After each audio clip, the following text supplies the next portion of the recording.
Muhammed Akanni ọmọ kwọ́ndún. Ọlámídé tí ń sọjọ́ bí lónìí, mo pé òkú ọdún, ó sì kú àṣeyẹ, ọmọ wọn ní Iragbiji, olókè méjì. Akanni dákun mọ́ gbádùn tí ẹ ò jàre ọdún ẹ lóde.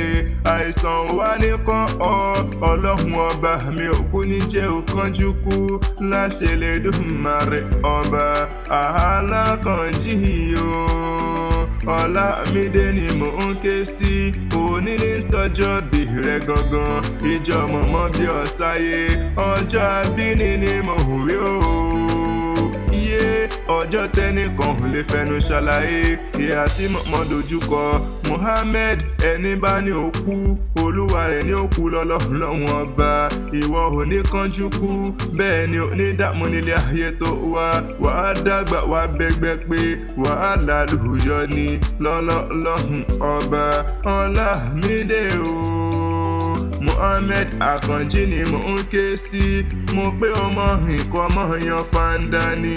Òní ló ní jẹ́ ẹni abẹ lọ́wẹ́, òní ní sọjọ́ bí rẹ olórí ọmọ tí ń sọjọ́ bí lónìí.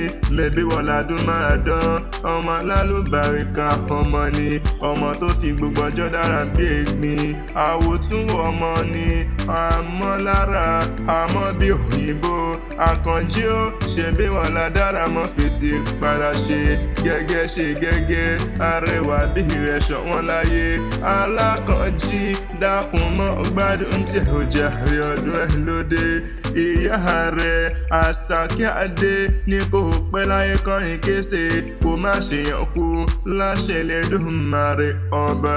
Oore gangan Akanni, ìyá rẹ̀ abiyamọ gidi ni, abiyamọ òtítọ́, abiyamọ níjọ́ ògúnlé, abiyamọ níjọ́ ògúnrọ̀. Ìyá rẹ̀ ìyá dáadáa lónìí wá bóun kọ́ máa rí dùnnú tí ń sọjọ́ bí lónìí wípé ó kú ọdún. Ó ní ọmọládé, ọmọlówó, ọmọ níyì, ọmọlẹ́yẹ ni. Ó pé wá mọ̀ kí ọ lógúnlógún. Ó ní Muhammed Akanni ìdùnnú mi ni. Ọlámídé o àrídùnnú mi ni, ìfọ̀kànbalẹ̀ mi ni. Kò ní rẹ̀ ọ́, ikú òjijì òkú nípa ọ́ fún mi. Àrùn oníṣe ọ́ ò ní ṣìṣe lọ́lọ́run ọba. Ẹ̀gbọ́n rẹ̀ ìmọ́lẹ̀ ayọ̀ mi Àjọkẹ́ Adé ní kò pẹ́ láyé kọrin kése, ó ní mọ̀ kí ọ wípé ó kú ọdún. Ẹwà tómi Oriki Adé ló sì kú àṣeyẹ. Ibrahim Adigun ní mọ̀ kí ọ, ògo Olúwa náà ní mọ̀ kí ọ. Fatima náà pé mọ̀ kí ọ dáadáa wípé ó kú ọdún. Ó láṣẹ Ìsá mọ́dún, ọdún ayọ̀ ló sì mọ̀ ṣe. Ìyá rẹ̀ Rukayat Àṣàkẹ́ Adé ní kò pẹ́ láyé kọrin kése, kó má ṣe yàn kú nílé ayé tó wá. Ó ní kó dàgbà kó dògbò, kó dàgbà kó dògbò lágbára lọ́wọ́ Ọlọ́run ọba. Ìlọ́wọ́délé àwọn bàbá rẹ̀ Muhammed járe lé o. Akanni dákun jẹ́ ń bá ọ dénú gádé ní àwọn bàbá rẹ̀ tí wọ́n gbé bí Ọlọ́run gangan ni. Iragbiji o. Mẹ́bí wọn lọmọ ọlọ́pàá méjì, ọmọ olókè méjì, ṣóhun ni wọ́n kí wọn nínú ilé àwọn bàbá rẹ̀. Ọmọ olódùn mẹ́rìndínlógún, ọmọ oníbò mẹ́rìndínlógún.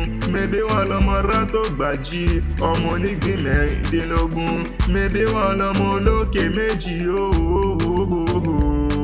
takọtabo lórí àgbà Ọ̀ṣun, ṣóhun ni wọ́n kí wọn nínú ilé àwọn bàbá rẹ̀.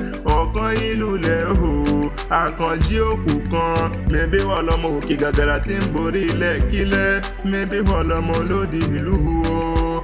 Ọ̀kan oníyẹ̀pẹ̀, ọ̀kan olóòkúta. Mẹ́bí wọn lọmọ olódì ẹbọra. Ogun jajajajajaja o kó jà Iragbiji. Ìwọ lọmọ olókúta odò, olómi ayẹyẹ, omi tí ò gbẹ̀rí láti inú òkúta. Mẹ́bí wọn lọmọ olódò kan ò tẹ́rẹ́rẹ́ o. Mẹ́bí wọn lọmọ olódò kan tàràrà, odò tó ń sàn wéréke tó lọ ń sàn wéréke ni.